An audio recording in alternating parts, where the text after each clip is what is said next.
नमस्कार दोस्तों, stock market studies में फिर से एक बार आपको बहुत बहुत स्वागत है। तो आज मैं फिर से आपके सामने कुछ इंपॉर्टेंट कंपनी का अपडेट लेके आया हूँ।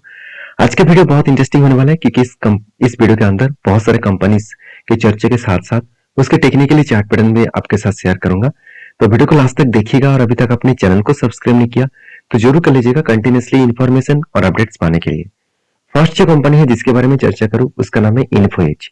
देखिए पिछले दिनों में कंपनी के ऊपर क्वार्टरली जो रिजल्ट है वो फाइनली आ चुके हैं और रिजल्ट कुछ अच्छा देखने को मिला क्योंकि इन्फो एज के ऊपर एक चिंता मुझे पहले ही था कि कंपनी कंटिन्यूसली जिस तरीके से पिछले 2 क्वार्टर्स में लॉस किए थे उस क्वार्टर को कंपनी बीट कर पाएंगे कि नहीं कर पाएंगे। फाइनली वो डेटा आ चुके हैं कि कंपनी के जो सेल्स है वो देखिए इस बार अच्छा खासा ग्रोथ हुआ और उस बेसिस में कंपनी एक्सपेंस को भी कंट्रोल में रखा और शानदार तरीके से एक्सपेंस को कम किया और उस बेसिस में कंपनी का प्रॉफिट है वो 47 करोड़ से बढ़ के हो चुके हैं 130 करोड़ के आसपास। अगर इसको ऑपरेटिंग प्रॉफिट मार्जिन के हिसाब से परसेंटेज के हिसाब से बात करूं तो 8% से बढ़ के हो चुके हैं 21% के आसपास। तो इसका मतलब जो प्रॉफिटेबिलिटी है उसका मार्जिन हाई लेवल में ग्रोथ हुआ है।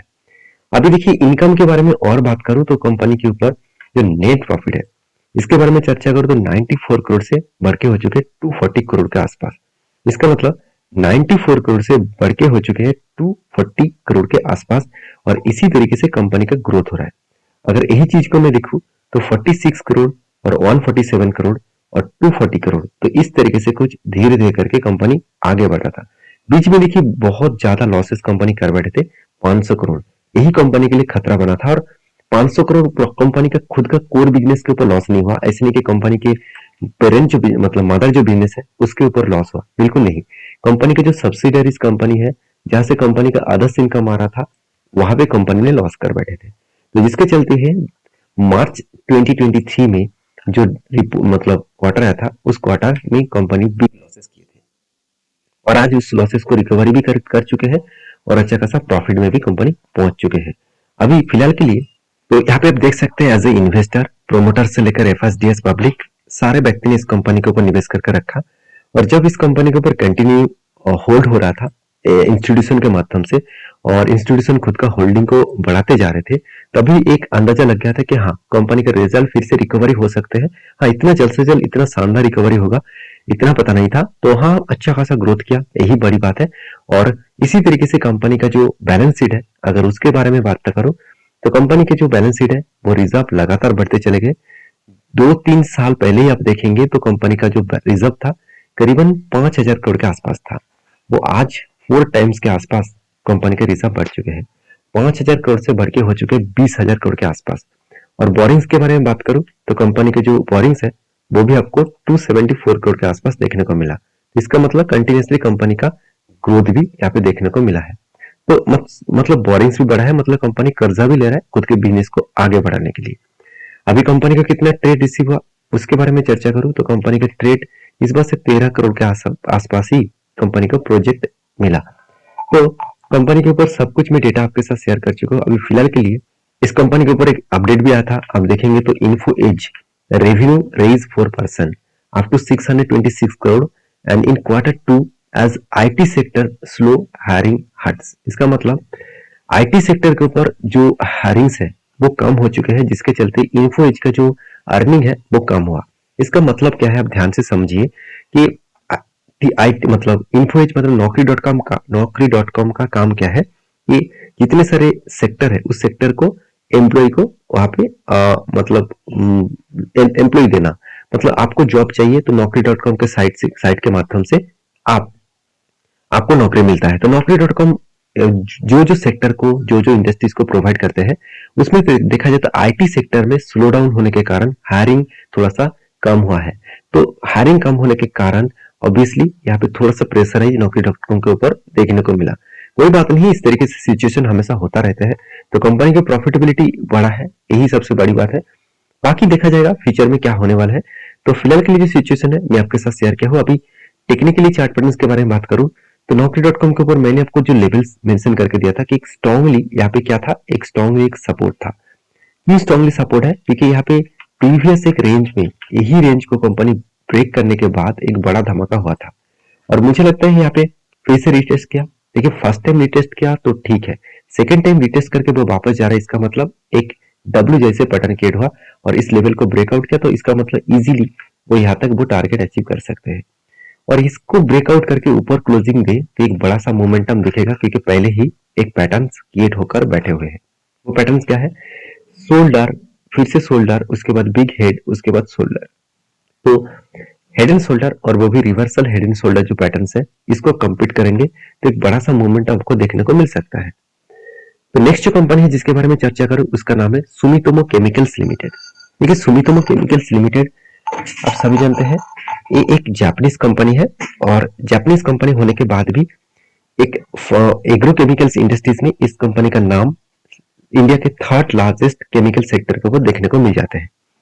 देखिए company pesticides and agrochemicals industries से बिलोंग करते हैं। तो इस कंपनी के सबसे जो खासियत पॉइंट है मैं सबसे पहले वो दिखा दूं। कंपनी का आरओसी आरओई बेस्ड है। कंपनी ₹1 भी कर्जा नहीं लेकर रखा, इनकम भी बहुत शानदार है, प्रमोटर के पास होल्डिंग भी बहुत जबरदस्त है। अगर यही चीज को मैं क्वार्टरली रिजल्ट के बारे में बात करूं तो जहां पे आपको ग्रोथ थोड़ा सा कम दिखेगा। क्यों? क्योंकि केमिकल्स का जो डिमांड है वो ऑल ओवर इंडिया में और ऑल ओवर कंट्रीज में ग्रोथ थोड़ा सा कम हुआ, सेल्स थोड़ा सा डाउन हुआ। तो डिमांड कम होने के कारण सेल्स डाउन हुआ है। जैसे 1122 करोड़ से बढ़ के हो चुके हैं, घट के हो चुके हैं 900 करोड़ के आसपास। और कंपनी के एक्सपेंस भी यहाँ पे कंट्रोल में है, और उसी तरीके से कंपनी की जो प्रॉफिटेबिलिटी है आप देखेंगे तो नेट प्रॉफिट जो 202 करोड़ से घट के हो चुके हैं 144 करोड़ के आसपास। इसका मतलब यहाँ पे कंपनी के जो सेल्स इतने दिनों में जो कम हो रहा था उसको कंपनी ने रिकवरी किया। इसका मतलब क्वार्टर ऑफ क्वार्टर को कंपनी एस्टिमेट को बीट कर पाए, और बाकी ईयर ऑफ ईयर बेसिस में जो एस्टिमेट था उसको बीट नहीं कर पाया।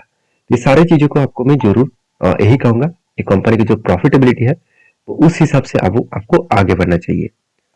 तो एज ए इन्वेस्टर, प्रोमोटर से लेकर एफएसडीएस पब्लिक हर किसी के पास इन्वेस्टमेंट आपको देखने को मिला है। अभी कंपनी के बैलेंस शीट के बारे में चर्चा करूं तो कंपनी के देखिए शेयर कैपिटल जो पॉजिटिव में था और भी बढ़ चुके हैं, और जो रिजर्व जो है वो नेगेटिव में था, मतलब कंपनी के पास रिजर्व ही नहीं थे और उस रिजर्व को वो नेगेटिव में रन कर रहा था। वो धीरे धीरे करके बढ़ते बढ़ते आज 2000 करोड़ तक पहुंच चुके हैं, और कंपनी के पास कर्जा भी नहीं है। कंपनी का फिक्स्ड एसेट भी बढ़ा, और उस हिसाब से बिजनेस के ऊपर कंपनी इन्वेस्टमेंट भी कर रहा है। ये सारे पॉइंट्स के हिसाब से देखा है तो कंपनी में जो ग्रोथ है वो लगातार बढ़ते चले जा रहा है। अभी 2 पॉइंट्स और भी आपके साथ शेयर करूंगा, वो है कंपनी का कैश फ्लो। जहां पे आप देखेंगे तो कंपनी का जो डिविडेंड पे आउट है वो करीबन इस बार 49 पॉइंट ऑलमोस्ट 50% के आसपास कंपनी आपको डिविडेंड पे आउट कर चुके हैं। तो कंपनी के ऊपर इन्वेस्टर क्या कर रहे हैं आप देखेंगे तो कंपनी के ऊपर प्रोमोटर के बाद एफएसडीएस पब्लिक हर किसी के पास इन्वेस्टमेंट है। एफएस ने कुछ क्वांटिटी ऐड किए, डीएस ने भी कुछ क्वांटिटी ऐड किए, और पब्लिक के पास कुछ क्वांटिटी सेल ऑफ देखने को मिला। तो कहने का मतलब है इंस्टीट्यूशन तो पहले से, मतलब प्रोमोटर तो पहले से ही है 75% के आसपास होल्डिंग लेकर, बाकी इंस्टीट्यूशन के पास, सारे इंस्टीट्यूशन के पास यहाँ पे होल्डिंग देखने को मिला है। तो रही बात इस कंपनी के लास्ट कुछ फ्यू डेज का डिलीवरी का डेटा दिखा दूं तो डिलीवरी में आपको जो चीज देखने को मिलेगा, हाई लेवल का डिलीवरी उठाया जा रहा है करीबन 63% 60% के ऊपर। कंटिन्यूअसली आपको 60% के ऊपर हाई डिलीवरी ग्रोथ देखने को मिलेगा, और इस तरीके से हाई ग्रोथ डिलीवरी के ऊपर आपको एक ही बात याद रखना है कि इस तरीके से डिलीवरी ग्रोथ के ऊपर आपको अपकमिंग टाइम्स में अच्छा खासा ग्रोथ और भी बढ़ने का चांसेस है। अभी सुमितोमो केमिकल्स का जो चार्ट पैटर्न है तो मैंने आपको एक लेवल मेंशन करके दिया, शोल्डर यहाँ पे कफ विथ हैंडल पैटर्न बना था और 3 बार हैंडल पैटर्न क्रिएट हुआ। जब एक मल्टी हैंडल्स क्रिएट होता है तो हायर चांसेस है उसको ब्रेकआउट करेगा और उससे कंपनी के ऊपर एक बड़ा जर्नी होने का चांसेस है। अभी फिलहाल की जो सिचुएशन है वो कंटिन्यूसली आप देखेंगे तो एक रेंज के हिसाब से कंपनी नीचे आ रहा था, इस रेंज के हिसाब से कंपनी यहाँ पे आगे बढ़ा था और उस रेंज को बार बार वो रिटेस्ट कर रहा था और उसको ब्रेकआउट नहीं कर पाया। फाइनली यहाँ पे ब्रेकआउट तो हुआ था, मगर ऊपर जो रेजिस्टेंस था उस रेजिस्टेंस को कंपनी ब्रेक नहीं कर पाया, इसीलिए एक भारी भरकम यहाँ पे फॉल भी देखने को मिला है। मुझे लगता है जिस तरीके से फॉल देखने को मिला है वो यहाँ पे जो लोअर साइड का लेवल है 355 के आसपास वो जरूर आएगा। तो आपकी क्या राय है इस कंपनी के ऊपर जरूर कमेंट्स करना। फिलहाल के लिए इस कंपनी के ऊपर जब सिचुएशन कोई क्रिएट होगा तो मैं आपके साथ जरूर शेयर करूंगा। नेक्स्ट कंपनी जिसके बारे में चर्चा करें उसका नाम है मदारसन सुमी वायरिंग्स लिमिटेड। देखिए मदारसन सुमी वायरिंग्स लिमिटेड के बारे में एक ही बात कहूंगा कि इस कंपनी का जो ग्रोथ है वो अपकमिंग टाइम्स में बहुत बड़ा होने वाला है, क्योंकि मैं एक डिटेल्स वीडियो आपके साथ शेयर किया हूं और जहां पे मैंने आपको बताया कि वायरिंग सेगमेंट में 40% मार्केट शेयर अकेला कंपनी लेके रखा है। तो सोचिए ऑल ओवर इंडिया में 40% मार्केट शेयर इसी के पास है और वो भी वायरिंग सेगमेंट में। उसके साथ साथ कंपनी सबसे ज्यादा अभी काम कर रहा है ईवी सेगमेंट के ऊपर। एक डेटा आपको दिखा दूं, कंपनी ये बता रहा है कि आप देख सकते हैं न्यू प्रोडक्ट क्या आप देखेंगे, the company is working on various new model and जो मतलब अलग अलग प्रोडक्ट है उसके ऊपर कंपनी काम करे, डिफरेंट प्रोडक्ट के ऊपर। उसके साथ साथ कंपनी दे आर आप देख सकते हैं closely working with the customer on new programmes. तो इसका मतलब कंपनी न्यू प्रोग्राम्स के ऊपर कस्टमर बेसिस में जो प्रोग्राम्स अभी चल रहा है उसके बेसिस में भी काम कर रहा है, और अपकमिंग टाइम्स में जो प्रोग्राम के ऊपर कंपनी काम करने वाला है, जिस तरीके से प्रोजेक्ट के ऊपर कंपनी काम करने वाला मतलब कस्टमर की डिमांड है उसी डिमांड के बेसिस पे कंपनी काम कर रहा है। तो मुझे लगता है आप देख सकते हैं the company is continuously working with localisation part of the high voltage wiring, जो प्रोडक्ट है उसके ऊपर भी काम कर रहा है। उस हिसाब से देखा तो कंपनी का प्रॉफिटेबिलिटी भी बढ़ चुके हैं, सेल्स भी ग्रोथ हुआ पिछले सालों के तुलना मतलब पिछले सालों की तुलना से कंपनी का सेल्स इंक्रीज हुआ। उस हिसाब से कंपनी के एक्सपेंस भी कंट्रोल में रखा, और कंपनी के एक्सपेंस कंट्रोल के होने के बाद कंपनी की जो प्रॉफिटेबिलिटी है, नेट प्रॉफिट भी लगातार बढ़ते चले गए। ये सारे पॉइंट्स यही मेंशन करता है कि कंपनी में अपकमिंग टाइम्स में एक अच्छा खासा ग्रोथ होने का चांसेस है। इसीलिए इन्वेस्टर भी अभी से कंपनी के ऊपर कंटिन्यूअसली होल्डिंग को मेंटेन कर रहे हैं। तो आपके क्या राय है इस कंपनी के ऊपर जरूर कमेंट्स करना, और लास्ट कुछ वीडियोस का डिलीवरी का डेटा दिखा दूं तो कंपनी के ऊपर डिलीवरी एक अच्छा खासा जंप देखने को मिला है, करीबन 50 टू 60 टू 70% के आसपास। देखिए 70% तक भी डिलीवरी उठाया गया, 60% 50% के आसपास। तो इसका मतलब हाई ग्रोथेबल कंपनी है, इस कंपनी के ऊपर जरूर फोकस होना चाहिए। और इसके चार्ट पैटर्न्स के बारे में बात करूं तो मदरसन सुमी वायरिंग्स लिमिटेड में एक कफ विथ पैटर्न्स क्रिएट हुआ, और मैंने आपको ये भी बताया कि जब इस तरीके से पैटर्न्स क्रिएट होता है तो आपको एक चीजों को ध्यान रखना है, जब भी कोई पैटर्न का जो फाइनल लेवल है उसको ब्रेकआउट करे, उसको मार्किंग कर लेना, और उसके ऊपर कोई क्लोजिंग कैंडल चाहिए होता है, मतलब इसके ऊपर कोई भी क्लोजिंग कैंडल चाहिए, और उस क्लोजिंग कैंडल के ऊपर एंट्री बनेगा और टारगेट जो बनेगा वो हायर लेवल तक, मतलब जितने कप का साइज है उसी साइज के लेवल के हिसाब से टारगेट बनेगा। तो अभी फिलहाल के लिए यहाँ पे ब्रेकआउट तो हुआ था मगर ब्रेकआउट कंफर्मेशन नहीं हुआ और नीचे आ रहा है। अभी देखना है कि ये जो लेवल है, एक बार लेवल आपको मार्किंग भी कर रहा हूँ, ये जो लेवल है यहाँ पे स्ट्रांगली एक सपोर्ट बनेगा, इस सपोर्ट को वो रिटेस्ट करके क्या करते हैं तब भी आपको वीडियो जरूर शेयर करूंगा। तो नेक्स्ट जो कंपनी जिसके बारे में बात करूं उसका नाम आप देख सकते हैं रावलगांव शुगर फार्म्स लिमिटेड, जो एक देखा जाए तो एक शुगर एफएमसीजी सेक्टर के ऊपर काम कर रहा है।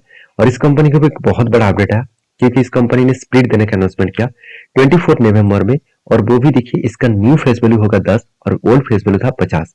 इसका मतलब एक के बदले आपको मतलब एक के बदले आपको 5 शेयर यहाँ पे कंपनी देने वाले हैं।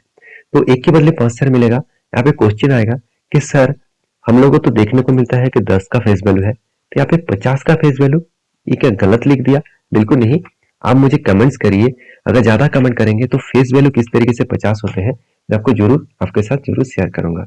तो चलो अभी मिलते हैं नेक्स्ट वीडियो में, तब तक के लिए अच्छे से रहिए, अपने ख्याल रखिए, बाय बाय।